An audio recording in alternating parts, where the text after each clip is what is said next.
I never thought I'd be the kind of man who would walk away from his own honeymoon. If you had asked me a year ago, I would have laughed at the idea. Me? The guy who always planned for the future, who believed in love, who thought marriage was about partnership and understanding. But life has a funny way of showing you exactly how wrong you can be. It all started when I met Lena. She wasn't just beautiful. She was the kind of woman who walked into a room and made it feel warmer, brighter. Like the air itself had shifted to accommodate her presence. She was confident, ambitious, and had this effortless charm that made people want to be around her. From our very first conversation, I was drawn to her. She had opinions, she had dreams, and she had a laugh that made me forget about everything else. I remember our first date vividly. We met at a cozy little restaurant downtown, one of those places with soft jazz playing in the background and candlelit tables that made everything seem a little more intimate. We talked about everything, our careers, our childhoods, the kind of future we saw for ourselves. She told me she worked in corporate finance, climbing her way up in a competitive firm, and I admired her drive. She admired mine, too. We seemed to fit, like two pieces of a puzzle finally finding their place. And then, there was her mother, Diane. She came up in conversation often. At first, it seemed normal.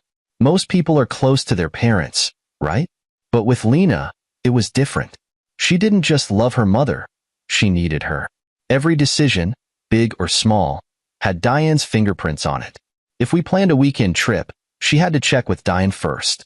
If she wanted to try a new restaurant, she'd ask Diane's opinion. Even the dress she wore on our fourth date? Diane had picked it out. It didn't alarm me at first. I thought, okay, they're close. Nothing wrong with that. My own mother had passed years ago, so maybe I just wasn't used to seeing that kind of bond. I told myself it was sweet, that it showed Lena was family-oriented. I didn't realize I was making excuses for something much, much deeper. The first real red flag came when I planned a surprise weekend getaway for Lena's birthday. It was supposed to be just the two of us, a quiet cabin by the lake, complete with wine, a fireplace, and no distractions. But when I gave her the tickets, she hesitated. "Wow, this looks amazing," she said, but her voice didn't match her words. I should check with Mom first." I laughed, thinking she was joking. Check with her? Lena, you're not asking for permission, right? She gave me a small smile, but she was already reaching for her phone. She just likes to know where I am. I watched her type out a message, my stomach sinking in a way I couldn't quite explain. She wasn't just telling her mother about the trip. She was waiting for approval. Sure enough, a few minutes later, she frowned at her screen. "Maybe we could go another time," she suggested. Mom was really hoping we'd have dinner with her this weekend. I should have seen it then. I should have understood what that meant. But love makes you ignore things you shouldn't, makes you explain away behavior that, in any other context, would set off alarms. So, instead of pressing the issue, I smiled and said, "Okay, next time." Next time never came. Months passed, and Lena and I continued to build a life together. Or at least, that's what I told myself. I loved her, and despite the constant presence of Diane in our relationship, I believed we were strong enough to handle anything. Every couple has their challenges, right? And sure, Lena's mother was involved, but that didn't mean she controlled Lena. Or so I thought. Looking back, I realize I spent a lot of time making excuses. I told myself Diane was just being protective, that Lena was used to being close to her mother, and that adjusting to a marriage dynamic would take time. I convinced myself that I was worrying over nothing. Then, the wedding planning began. Diane wasn't just involved, she took over. The guest list, the venue, the food, the music, every detail was micromanaged by her. I was an afterthought in my own wedding. There were moments when I felt like I was marrying into a pre-existing union, like Diane and Lena were the real couple, and I was just there to fill a role. One night, after yet another argument about something Diane insisted on changing, I asked Lena directly, "Do you even want to get married?" I asked her, my frustration bleeding into my tone. She looked at me like I had insulted her. "Of course I do. What kind of question is that? Then why does it feel like I have to ask for permission to be in this relationship?" She sighed, running a hand through her hair. "It's just, my mom has been there for me my whole life. I can't just ignore her opinions. No one's asking you to ignore her, I said. I'm asking you to put us first. She didn't answer right away. Instead, she stared at the floor, thinking, considering. Then, finally, she whispered, I don't know if I can. That was when I should have walked away. That was when I should have understood that this wasn't a we, it was always going to be them. But love makes fools of us all. I stayed. And staying led me to that moment, standing in front of Lena on our honeymoon departure day, staring at the train ticket she handed me like it was nothing, like it was fair, like it was perfectly reasonable that she and Diane would fly in comfort, while I was left to trail behind them, alone. And in that moment, something in me snapped. I looked at her, at the woman I had given my heart to, and I saw the truth. I would never come first. I would always be the outsider in my own marriage. So I smiled, took my suitcase, and said the words I knew she would never forget. You will regret this. And then, for the first time since I met Lena, I did something I should have done a long time ago. I walked away. If there was a single moment where I should have seen it all coming, it was the wedding. Looking back, I wonder how I let it get so far. Maybe I was blinded by love, or maybe I just didn't want to admit what was happening. Either way, the signs were all there, clear as day. At first, I was excited. Weddings are supposed to be about two people coming together, celebrating their love, making a promise to build a future. But from the moment Lena and I got engaged, it became painfully obvious that this wedding wasn't going to be about us. It was going to be about Diane. It started with the venue. Lena and I had discussed a small, intimate wedding. Nothing too extravagant, just close friends and family, something meaningful. We even found the perfect spot, a beautiful garden overlooking a lake, simple and elegant. Then Diane heard about it. That won't do at all, she said, waving off our idea like it was a bad meal she was sending back to the kitchen. Lena deserves something grand. A ballroom, chandeliers, the works. I laughed, thinking she was joking. We don't really want a huge wedding, I told her. Something small feels more personal. She gave me this condescending smile, the kind that made my skin crawl. Oh, sweetheart, you'll see. Weddings aren't about what the couple wants. They're about family. No, they're really not. They're about the two people getting married. But in Diane's world, everything revolved around her. Lena didn't push back. She never did. She just nodded and said, Mom does have a point. And just like that, our wedding was no longer ours. The guest list doubled, then tripled. Half the people on it were Diane's friends, people I had never even met. When I asked Lena why we needed so many strangers at our wedding, she shrugged. Mom says they're important. The food? Chosen by Diane. The music? Diane vetoed our DJ in favor of a live band, one of her old favorites from the 80s. The flowers? Diane's decision. The cake? Diane said vanilla was too boring and ordered some elaborate 4-tier monstrosity without even consulting us. At one point, I pulled Lena aside, trying to get her to see what was happening. Lena, this isn't our wedding anymore, I told her. It's your mom's. She sighed, already exhausted. It's just easier this way, she said. You know how she gets. Yeah, I did. But that wasn't the point.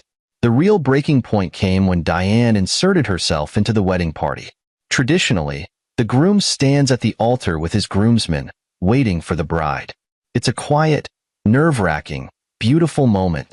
I imagine standing there, hands clasped, heart racing, watching Lena walk toward me. Diane had other ideas. 2 weeks before the wedding, she made an announcement. Not a suggestion, an announcement. I'll be walking Lena down the aisle. I nearly choked on my drink. What? She nodded, completely serious. I raised her. I deserve to be the one to give her away. I turned to Lena, expecting her to say something, anything, to stop this madness. She hesitated. Then, she nodded. I think it would mean a lot to her, she said softly. I stared at her, waiting for the part where she told me she was joking. But she wasn't. She actually thought this was okay. I had to leave the room before I said something I'd regret. The wedding day arrived, and from the moment I woke up, I felt like a guest at someone else's event. I stood at the altar, watching as Lena walked toward me. Not with her father, Not with a sibling, not alone like a woman making her own choices, but with Diane clutching her arm like she was the one getting married. It was a show, a performance, a Diane production starring her, with Lena as a supporting character. I should have left right then, but I didn't. I told myself I loved Lena. I told myself we'd figure things out. I told myself it was just one day, that the real marriage would be different. I was a fool. The reception wasn't any better. Diane had inserted herself at the head table, right next to Lena, not sitting with the other parents, not mingling with guests, but right next to the bride as if she were the second half of the couple. Then came the speeches. My best man gave a heartfelt toast about friendship, about how he'd watched me grow into the man I was today. It was short, funny, touching, the kind of speech you remember. Then Diane took the mic. She didn't toast us as a couple. She didn't welcome me into the family. No, she spent 10 minutes talking about Lena's childhood, how she raised her alone, how they had been through everything together, how they were inseparable. My name was mentioned once, barely. To my daughter, my best friend, my soulmate, she finished, raising her glass. May you always be as happy as we've been together. I drained my champagne in one gulp. I remember sitting there, forcing a smile, feeling like a complete idiot. Lena had chosen her side, and it wasn't mine. I kept up appearances. I smiled for pictures. I kissed my bride. I played my part. But deep down, I knew. This wasn't going to work. By the time we got to our honeymoon departure, I was already half out the door. I just didn't know it yet. Marriage is supposed to be a partnership.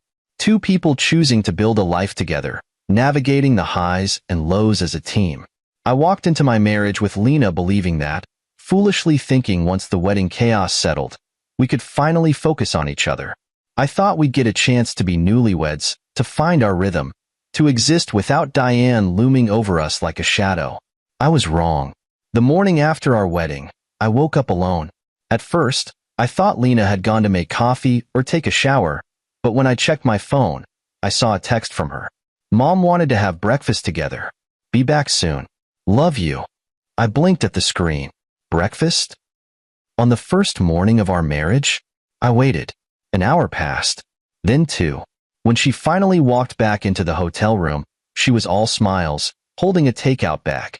I brought you a croissant, she said cheerfully, as if that erased the fact that she had chosen to start her first day as my wife with Diane instead of me. I didn't say anything at the time. I just nodded, took the croissant, and told myself it was a one-time thing. It wasn't. Lena and I never really had a honeymoon phase because we were never alone. Diane was always there. Physically, emotionally, in every conversation, every decision. It wasn't that she was overbearing in the typical, overprotective mother way. It was worse than that. She acted like she and Lena were still a package deal, as if Lena's marriage didn't change a single thing about their relationship. We moved into our new apartment, my apartment, which I had owned for years before meeting Lena. The first night, as we were unpacking, Lena's phone rang. She glanced at the screen, then at me. "It's Mom," she said, biting her lip. I exhaled. "You don't have to answer. We just spent all day moving. She can call tomorrow." She hesitated for exactly 3 seconds before picking up the call anyway. "Hey, Mom." "Yeah, we just finished moving in." "Oh, I miss you too." "What?" "No, I can't come over tonight, but maybe, oh, yeah, I guess I could swing by tomorrow morning." I stared at her as she agreed to go have breakfast with Diane. Again. "Lena," I said as soon as she hung up. "We just moved in. Don't you think we should spend some time together?" She sighed, sitting down on the edge of the bed. "I just don't want her to feel abandoned." "She's not abandoned," I said, struggling to keep my frustration in check. "You just got married. It's normal for things to change a little." She looked at me like I had suggested we cut off Diane completely. "She's been my best friend my whole life. I can't just ignore her now." "Who's asking you to ignore her?" I shot back. "I'm asking you to put us first for once." She frowned. "That's not fair." Fair. That word felt like a slap. Was it fair that we had barely spent a full day alone as husband and wife? Was it fair that Diane called constantly? That Lena dropped everything to answer? Was it fair that whenever I tried to express how this made me feel, I was painted as the unreasonable one. This became the pattern of our marriage. Mornings were interrupted by phone calls. Plans were changed because of Diane's needs. Anytime Lena and I wanted to make a decision, what furniture to buy, what restaurant to try, she had to check with her mother first. It didn't take long before Diane stopped even pretending to be subtle. One Saturday morning, Lena and I were supposed to go on a day trip to the mountains. I had planned everything: hiking, a nice lunch at a small cafe, some much-needed time away from the city. Then Diane called. "I need Lena to help me organize my closet," she said over the speakerphone. Lena glanced at me guiltily. "Mom, we were supposed to go hiking today." "Sweetheart, it won't take long. Plus, my arthritis has been acting up, and I really shouldn't be lifting anything heavy." Lena turned to me, eyes pleading. "I'll just be an hour, I promise." I clenched my jaw. Fine. An hour turned into 3, then 5. By the time she got home, the sun had set, and our entire day was wasted. She tried to smile at me. Mom and I ended up reorganizing more than just the closet. We did the whole bedroom. It was actually kind of fun. I didn't answer. I just nodded, walked into the bedroom, and shut the door. I started to realize something. Lena didn't think anything was wrong. To her, this was normal, expected. She wasn't struggling to balance her marriage and her mother because, in her mind, there was no balance to find. Diane came first. Always. One evening, after yet another canceled date night because Diane just needed a little help, I tried again.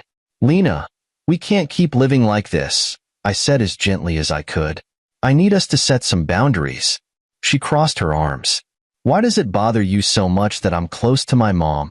I ran a hand down my face, exhaling slowly. "Because she's in our marriage, Lena. Every single day. And it's pushing me out." "That's not true," she said defensively. "You're overreacting." I stared at her, feeling something break inside me. Overreacting. That was when I realized I wasn't going to win. This wasn't something Lena saw as a problem. And if she didn't see it as a problem, she was never going to fix it. The resentment grew like a slow-burning fire. I stopped fighting for time with my wife because I was tired of losing. I stopped arguing about the phone calls because I knew she'd answer them anyway. I stopped hoping things would change. And then came the moment that changed everything. The moment Lena handed me that train ticket on our honeymoon departure day. That was the moment I knew for certain. I wasn't a husband. I was just an extra in their story.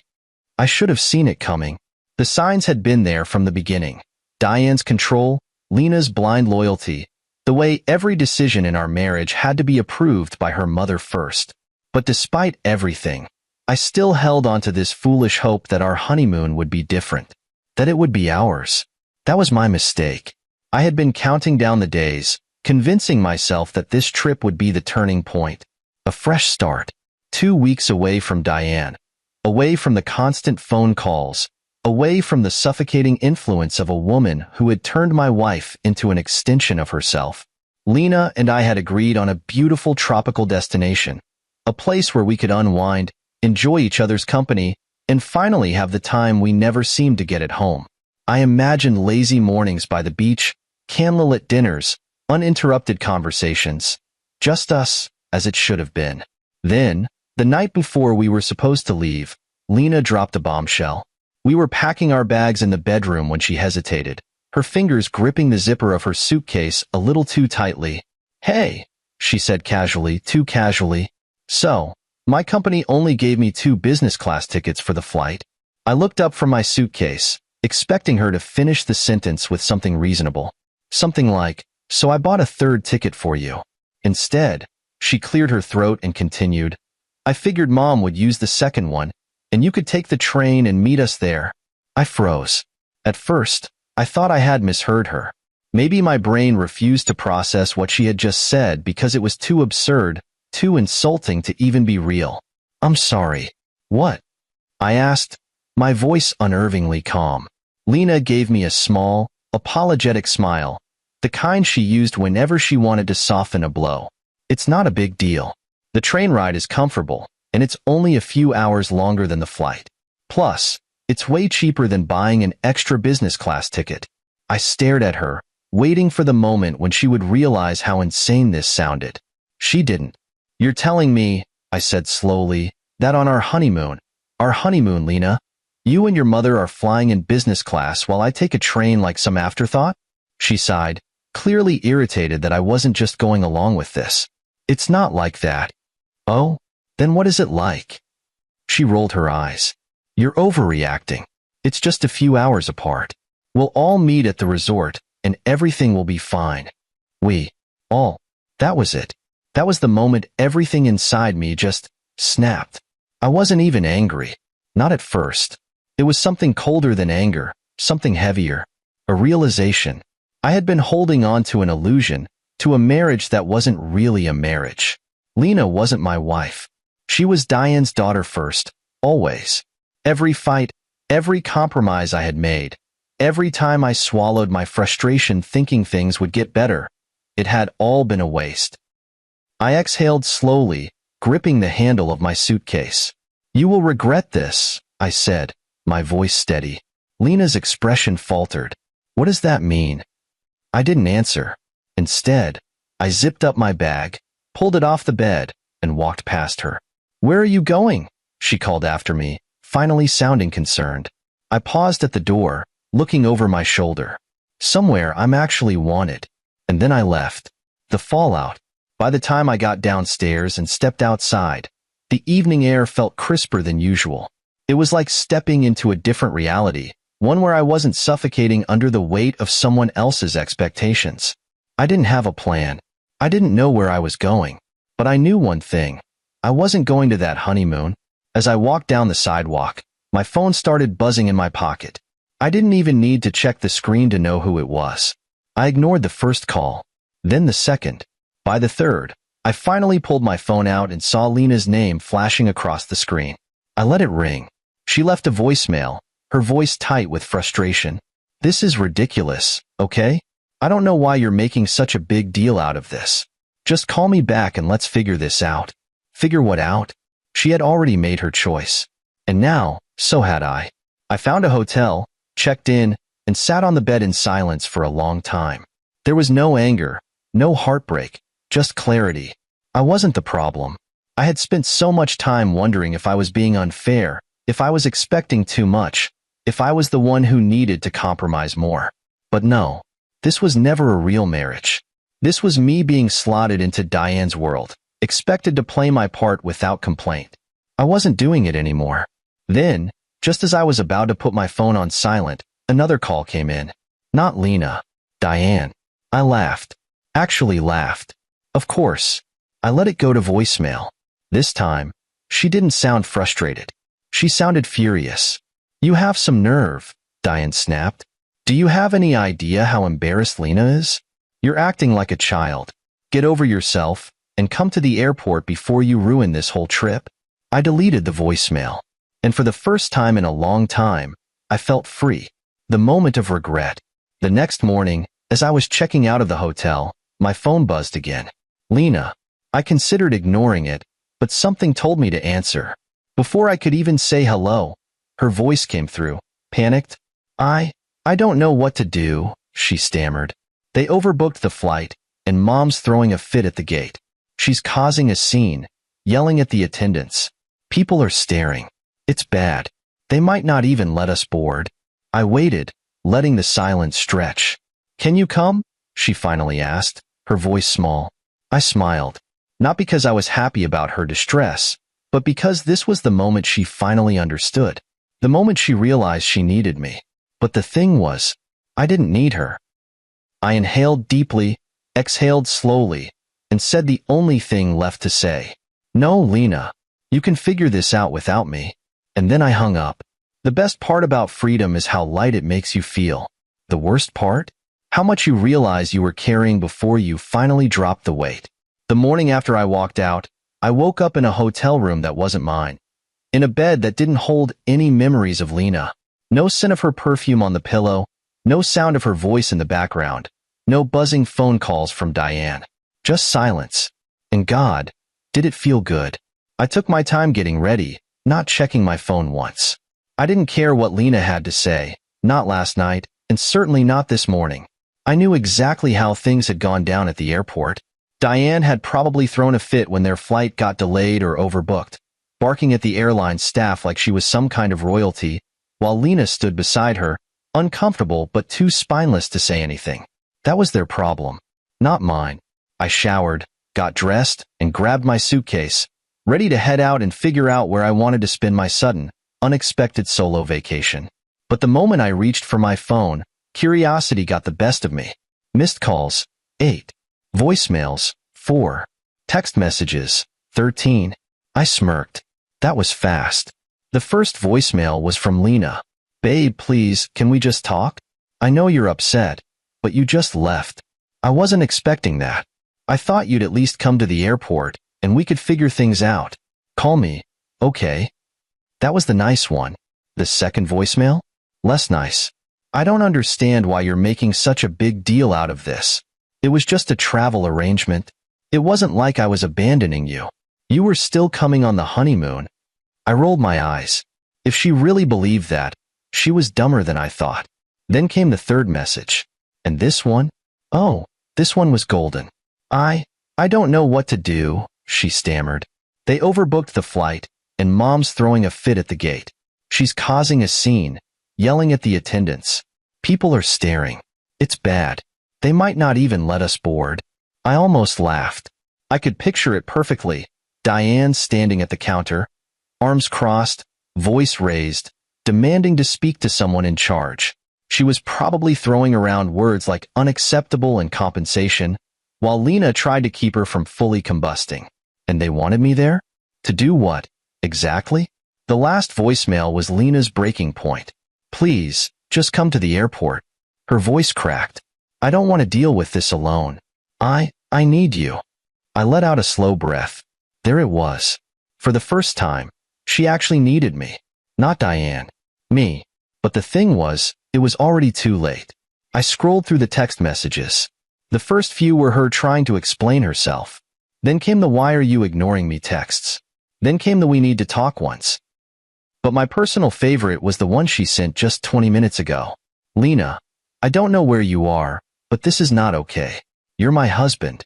You can't just walk away like this." I stared at the message for a long time, then typed out a response. "Me, you handed me a train ticket while you and your mom flew first class. I can, in fact, walk away." I didn't wait for her reply. I grabbed my suitcase, checked out of the hotel, and walked out into the world, a free man. Meanwhile, at the airport, Lena was unraveling. She sat hunched over in the airport lounge, gripping her phone so tightly her knuckles turned white. Her heart was pounding in her ears, and she could still hear the echoes of her mother's voice as she yelled at the airline staff. They had been denied boarding, not because of an overbooked flight, but because Diane had made such a scene that the airline refused to let them on. And now, here she was, sitting in an airport with her mother, while her husband was gone. She checked her phone again. No response. He had read her last message. He had typed something back. And when she saw it, "You handed me a train ticket while you and your mom flew first class. I can, in fact, walk away." Her stomach dropped. He wasn't just upset. He was done. "Where is he?" Diane's voice cut through her panic. Lena looked up. Her mother was fuming, her arms crossed tightly over her chest. "He's not coming," Lena said, her voice hollow. Diane scoffed. "Well, then he's just being dramatic. I told you from the beginning, he was too sensitive. A real man wouldn't just run off like that." Lena flinched. For the first time, her mother's words didn't comfort her. They didn't feel like an excuse she could cling to, because deep down, she knew the truth. She had pushed him away. She had ignored every sign, every warning, every moment when he had tried to tell her that things weren't okay. And now, when she actually needed him, when she was sitting in an airport, stranded, humiliated, and exhausted, he was nowhere to be found. And maybe he wasn't coming back. Diane sighed dramatically. "Well, come on, sweetheart. We'll just book another flight. Forget him. We don't need him ruining our trip." Lena's throat tightened. A week ago, she might have agreed. She might have followed her mother's lead, reassured herself that her husband was just throwing a tantrum and that everything would go back to normal. But now, she wasn't so sure. She looked down at her phone again, stared at his message, and for the first time in her life, she realized she had truly lost. The thing about walking away is that it doesn't hit you all at once. The relief, the clarity, it comes in waves. The first wave hit me the second I walked out of our apartment with my suitcase, leaving Lena standing there, holding a train ticket like it was some kind of joke. The second wave came when I checked into my hotel that night, stretched out on a bed that didn't smell like her perfume, and didn't hear Diane's voice in the background of a phone call she never let go unanswered. And now? The third wave was here. I was in a cab on my way to the airport, but not to follow them. I had booked my own trip, somewhere far, somewhere quiet, somewhere they wouldn't be. I wasn't the type of man to throw around ultimatums. I didn't make dramatic exits, and I didn't believe in petty revenge. But when Lena handed me that train ticket and expected me to just go along with it, something inside me shifted. That was the moment I realized I had been playing the wrong role in my own marriage. I wasn't a husband. I was an extra in the real love story, Lena and Diane's. And I was done being part of a story where I wasn't even the main character. The final goodbye. At the airport, I sat in the terminal, sipping coffee and waiting for my flight to board. It was strange, really. How come I felt? There was no anger, no bitterness, just a quiet understanding that I had made the right decision. And then, my phone rang. Lena. I let it ring. Then came a text. Lena, where are you? I smirked. For years, I had let her dictate my every move. She had scheduled our lives around her mother, her needs, her comfort. Not anymore. I typed back. Me moving on. The dots popped up, showing she was typing. Lena, babe, please, we need to talk. Me, we should have talked before you handed me that train ticket, Lena. Her reply came fast. Lena, I wasn't trying to hurt you. It was just a mistake. Mistake. I leaned back in my chair, rolling the word around in my mind. That was the thing about mistakes. They happened by accident. This was a choice. She chose to put her mother first. She chose to dismiss my feelings. She chose to let Diane control our marriage. She chose, and now I was choosing too. I typed one final message. Me, enjoy your honeymoon with your mother. I'll enjoy my trip, alone. Then, I blocked her number. I let out a slow breath, setting my phone down beside my coffee cup. It was over. Lena's breakdown. Meanwhile, back at her own gate, Lena gripped her phone so tightly her hands shook. Blocked. He had actually blocked her. Diane sat beside her, scrolling through her phone like nothing had happened. Like this was just another day. Like Lena's marriage wasn't falling apart in real time. Lena swallowed hard. He's not answering. Diane scoffed. Good. Let him sulk. He'll come crawling back once he realizes how ridiculous he's being. Lena wasn't so sure. She had never seen him this way before. So calm, so certain. He hadn't shouted, hadn't begged, hadn't even fought for her. He had just left, like he had been ready to walk away for a long time. A lump formed in her throat. Mom, what if he doesn't come back? Diane sighed dramatically. Oh, please, sweetheart. Men don't leave good wives. He's just being emotional. Let him go on his little solo vacation. He'll get over it. Would he? Lena thought about their wedding, about how distant he had seemed when Diane had taken over. She thought about the countless times he had asked her to set boundaries with her mother, about the times she had ignored his frustration, dismissed his concerns. What if she had pushed him too far? What if this time, he really wasn't coming back? Her stomach twisted. She had always assumed he would stay. But what if she had been wrong? Freedom never felt so good.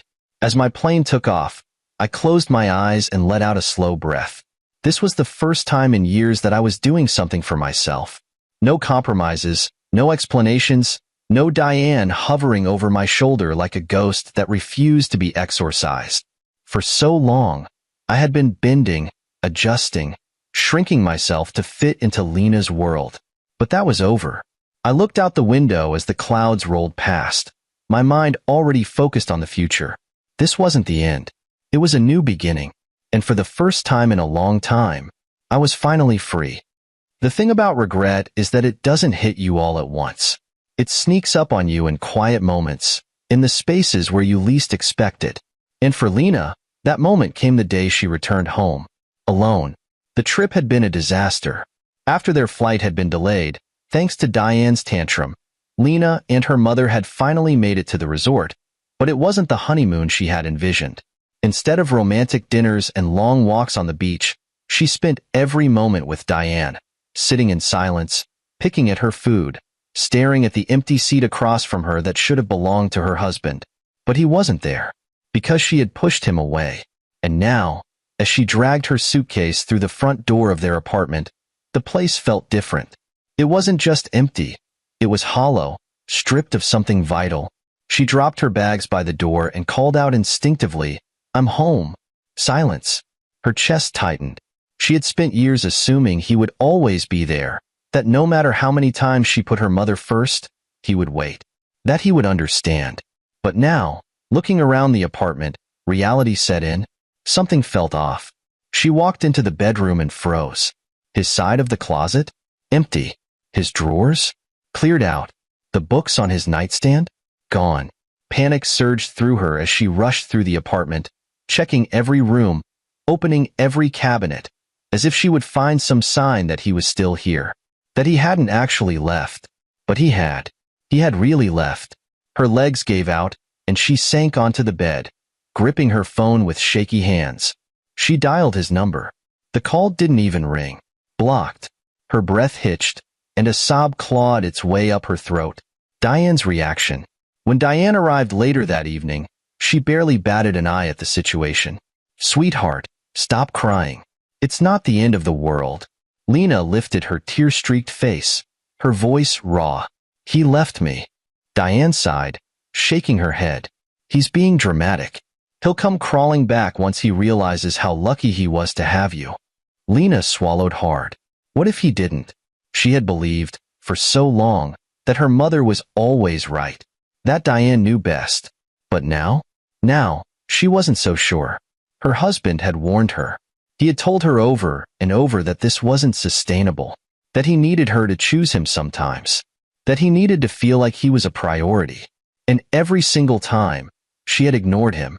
Now, she was paying the price. Diane waved a dismissive hand. "Give it time. He'll cool off, and then you can talk some sense into him." But Lena wasn't so sure anymore. Her mother had never been wrong before.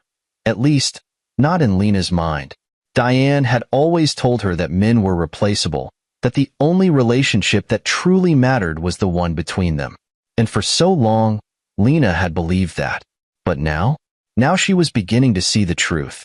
Her mother had never had a successful relationship. Her mother had never been married. Her mother had never been in love. So why had she let Diane control hers? A cold realization settled in Lena's chest. She had been so afraid of disappointing her mother that she had lost the only person who truly loved her. And there was no guarantee he was coming back. The next morning, Lena sat at the kitchen table, staring at her phone, debating whether to call from another number. Would he pick up? Would he even listen? She took a deep breath and texted his best friend instead. "Lena, I know he doesn't want to hear from me, but please, can you just tell me if he's okay?" A few minutes later, she got a reply. "Best friend. He's better than he's been in years." The words hit her harder than she expected. She had assumed he was heartbroken, that he was suffering just like she was. But he wasn't. He was happy, because she was no longer in his life. Tears spilled down her cheeks. She had convinced herself that he needed her, that he would always stay no matter how much she took him for granted. But she had been wrong. And now, she was alone. Over the next few weeks, the silence in the apartment became unbearable. Every morning, she woke up reaching for him, only to remember he was gone. She didn't delete his contact. She couldn't. She reread their old messages, stared at their wedding photos, tried to remember the last time she had truly made him feel loved. And she couldn't, because it had always been about Diane. One afternoon, she picked up the phone and called her mother. "I miss him," she admitted. "I think I really messed up." Diane sighed. "Lena, enough with this nonsense. You're better off without him." A long pause. And then, for the first time in her life, Lena asked the question she had never dared ask before. "Mom, have you ever been in love?" The silence on the other end of the line was deafening. Then, finally, Diane's voice came through, clipped, irritated. Love makes people weak. You don't need it. And in that moment, Lena finally saw her mother for who she really was. A woman who had never known love. A woman who had never truly been happy. A woman who had made sure her daughter followed in her footsteps. Lena had listened to her mother. She had trusted her. And now, she was paying the price. Because her husband was gone. And deep down, she knew he wasn't coming back. There's something surreal about watching your life fall apart and realizing you don't miss it. Not even a little. I should have been heartbroken. That's what everyone expects after a failed marriage, right? To grieve, to doubt, to wonder if you made the right choice. But instead, I woke up every morning feeling lighter. No more walking on eggshells. No more competing with Diane for Lena's attention. No more feeling like a guest in my own life. For the first time in years, I was free. The first thing I did after returning from my trip was get my own place. Not an apartment filled with memories of Lena. Not a space that held echoes of arguments and resentment. I wanted something new, something untouched by the past. I found a loft in the city. Nothing too extravagant, but mine. The moment I signed the lease, I felt like I was reclaiming a piece of myself I hadn't even realized I'd lost. Decorating it was oddly therapeutic. No compromise, no second opinions, no let me check with my mom, nonsense. Just me, making choices for myself. And damn, did it feel good. Of course, Lena didn't let go easily. The first time she tried to reach me after I blocked her, she used a different number. I answered without thinking, only to hear her breath hitch on the other end of the line. Hey, she said softly, like we hadn't just torn each other's lives apart. I didn't respond. She sighed. I know you hate me right now. I still didn't speak. I miss you, she finally whispered. Can we talk? For a moment, I almost felt bad for her. Almost. Then I remembered standing at the airport, reading her message, realizing she had never chosen me. So I said the only thing left to say. No. And I hung up. Instead of wallowing, I threw myself into work. Being a husband to Lena had felt like a full-time job. Now that I was free, I had all this extra time. And I used it to build myself up. I took on new projects, networked with people I had lost touch with, started focusing on my health again. It didn't take long for people to notice the change. You seem lighter, one of my colleagues remarked one day over lunch. I laughed, taking a sip of my coffee. I am. Because I was. For the first time in years, I wasn't carrying someone else's baggage. The universe has a twisted sense of humor because, a few months later, I ran into Lena. I was at a cafe, working on some reports, when I heard a familiar voice say my name. I looked up, and there she was. She looked different. Not in an obvious way, but in the way people do when they've been through something they didn't think they'd survive. She hesitated before sitting across from me, clutching her coffee cup like it was the only thing keeping her together. I waited. Finally, she spoke. I just wanted to see you. I leaned back in my chair, watching her. And she swallowed hard. And I wanted to say I'm sorry. I didn't say anything.